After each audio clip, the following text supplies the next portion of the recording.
I gave you my heart. नमस्कार, Hindi core channel में आप सभी का स्वागत है। हम अलंकारों के बारे में सीख रहे हैं। आप सभी ने देखा होगा जो पहली दो वीडियोस थी उनमें आपने अलंकारों के बारे में समझा होगा, जाना होगा। आज की इस वीडियो में हम रूपक, उत्प्रेक्षा, अतिशयोक्ति व मानवीकरण अलंकार के बारे में जानेंगे। चलिए शुरू करते हैं आज की हमारी यह कक्षा। रूपक अलंकार। जहाँ काव्य में उपमेय को ही उपमान मान लिया जाता है उसे रूपक अलंकार कहते हैं। जैसे उदाहरण के माध्यम से समझेंगे। चरण कमल बंदो हरिराई। उपमेय और उपमान में अत्यधिक समानता के कारण उपमेय को ही उपमान मान लिया जाता है। रूपक अलंकार के अंतर्गत चरण और कमल बीच में इसका जो रूपक अलंकार को समझने का सबसे आसान तरीका है कि जो उपमेय है और जो उपमान है। उपमेय अर्थात जिसकी तुलना की जाती है और उपमान जिससे तुलना की जाती है, वो दोनों साथ साथ आएंगे और बीच में ये सामासिक जो चिन्ह है वह आपको अवश्य ही मिलेगा। चरण कमल, चरण और कमल, ये सामासिक जो चिन्ह है ये अवश्य इन दोनों के बीच में मिलेगा। उपमेय, उपमान या विशेषण, विशेष्य भी हम इसको बोल सकते हैं। तो चरण कमल बंदो हरिराई। मैया मैं तो चंद्र खिलौना ले हूं। चंद्र रूपी खिलौना। चंद्र खिलौना बच्चों को बड़ा प्रिय होता है और वो चांद जैसा उनको दिखाई देता है। चंद्र रूपी खिलौना। पायो जी मैंने राम रतन धन पायो। राम रूपी धन, राम रत्न रूपी धन मुझे प्राप्त हुआ है। ये था रूपक अलंकार, जहां काव्य में उपमेय को ही उपमान मान लिया जाता है और इसमें विशेषण और विशेष्य एक साथ मिलेंगे। बीच में सामासिक चिन्ह भी आपको दिखाई देगा। यही इसकी विशेष पहचान है कि विशेषण, विशेष्य या उपमेय, उपमेय साथ में आएंगे और बीच में एक सामासिक चिन्ह आपको मिलेगा। उत्प्रेक्षा अलंकार। जहां काव्य में उपमेय में उपमान की संभावना पाई जाती है उसे उत्प्रेक्षा अलंकार कहते हैं। इसमें जैसे मैंने वाचक शब्दों का जिक्र पहले भी किया है, उपमा अलंकार में, ऐसे ही उत्प्रेक्षा अलंकार में भी वाचक शब्दों का प्रयोग किया जाता है। मानो मनो मनहु, जानो जनु जनहु, ये वाचक शब्द उत्प्रेक्षा अलंकार में प्रयोग किए जाते हैं। उदाहरण के माध्यम से समझेंगे। सिर फट गया उसका वहीं मानो अरुण रंग का घड़ा। जो 99% जो वाक्य होते हैं या जो दोहे होते हैं उन सभी में मानो मनु मनहु जरूर जरूर मिलेगा। एक आध अपवाद हो सकता, नहीं तो ये जो वाचक शब्द हैं वो सभी हर एक उदाहरण में आपको पढ़ने को मिल जाएंगे, दिखाई देंगे।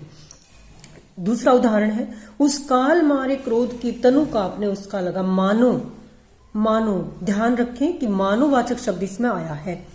एक पहले भी मानो आया था, अभी भी मानो आया। मानो हवा के जोर से सोता हुआ सागर जगा। फिर अगला उदाहरण देखिए। पद्मावती जब सखी बुलाई मनहु फुलवारी सभी चली आई। तो आप सभी ने ये उदाहरण देखे। इसमें आप सभी ने कॉमन बात ये देखी होंगी, मानो मनो मनहु जैसे वाचक शब्द उत्प्रेक्षा अलंकार में प्रयोग किए जाते हैं। तो उत्प्रेक्षा अलंकार बिल्कुल आसान है, बल्कि अलंकार तो सारे ही आसान हैं, बिल्कुल भी घबराने की आवश्यकता नहीं है। अलंकार हम बिल्कुल आसान तरीके से यहाँ पर सीख सकते हैं और ये जो वाचक शब्द हैं इनके माध्यम से तो बिल्कुल ही इनकी पहचान तुरंत हम कर पाएंगे। आगे है अतिशयोक्ति। अतिशयोक्ति जो शब्द है वह अतिशय प्लस में उक्ति, ये दो शब्दों के मेल से बना है। अतिशय प्लस में उक्ति। अतिशय का अर्थ क्या होता है? ज्यादा, बढ़ा चढ़ाकर। उक्ति मीन कहना।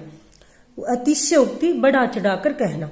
तो जहां काव्य में किसी व्यक्ति वस्तु का बढ़ा चढ़ाकर वर्णन किया जाता है उसे अतिशयोक्ति अलंकार कहते हैं। जैसे उदाहरण है। हनुमान की पूंछ में लगने पाई आगी, लंका सिगरी जल उठी गए निशाचर भागी। यहाँ हनुमान जी का बढ़ा चढ़ाकर वर्णन किया गया है कि हनुमान की पूंछ में आग तो लगी भी नहीं थी, उससे पहले सारी लंका जल उठी थी और जो निशाचर अर्थात जो राक्षस थे वो डरकर भाग गए थे।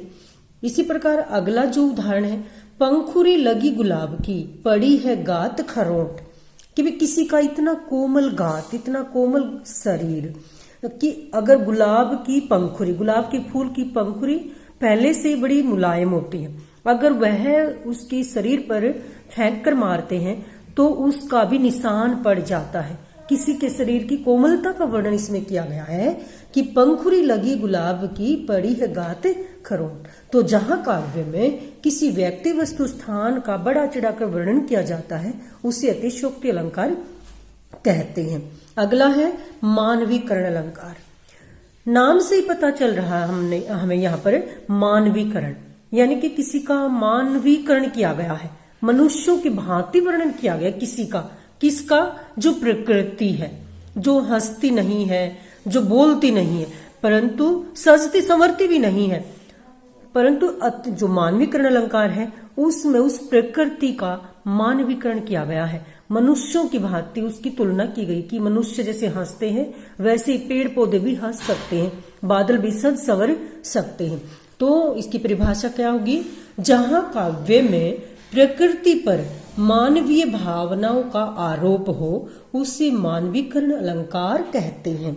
उदाहरण के माध्यम से, मेघ आए बड़े बन ठन कर, मेघ मीन बादल, कि जो बादल हैं वे सज संवर कर आए हैं।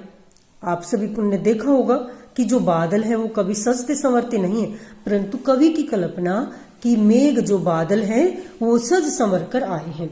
और कंजकली नायिका लतान सिर सारी दे, कंजकली नायिका कि जो गुलाब की फूल रूपी जो नायिका है, लतान सिर, लताओं की अपने सिर पर साड़ी अर्थात साड़ी ओढ़कर आई है। तो अब आप सभी ने ये बात नोटिस की होगी ना कि मानवीकरण अलंकार अर्थात जो प्रकृति है उस पर मानवीय भावनाओं का आरोप लगाया जाता है, वहां पर मानवीकरण अलंकार होता है। एक और अलंकार है अन्योक्ति अलंकार। उसका मैंने यहाँ इस पार्ट में भी जिक्र नहीं किया है। उसका जिक्र क्यों नहीं किया? क्योंकि कई ऐसे अलंकार है जो है सिलेबस में पर वो आते नहीं है कहीं भी। वो किसी भी प्रतियोगिता परीक्षा में या किसी भी बच्चे की जो 9वीं 10वीं की जो छात्र हैं उनके भी किसी काम के नहीं है, इसलिए मैंने उसको यहाँ समझाने की जरूरत नहीं समझी है। अगर आप लोगों को या किसी को भी ये समझना है अन्योक्ति अलंकार तो कृपया मुझे कमेंट बॉक्स में बताएं। अगर आपको जरूरत होगी इस चीज की तो मैं अवश्य उसको समझाने का प्रयास करूंगी। हमारा जो अलंकार का जो विषय है वो यहाँ पर समाप्त होता है। उम्मीद है आप सभी को ये पसंद आएगा। धन्यवाद। I gave you my heart.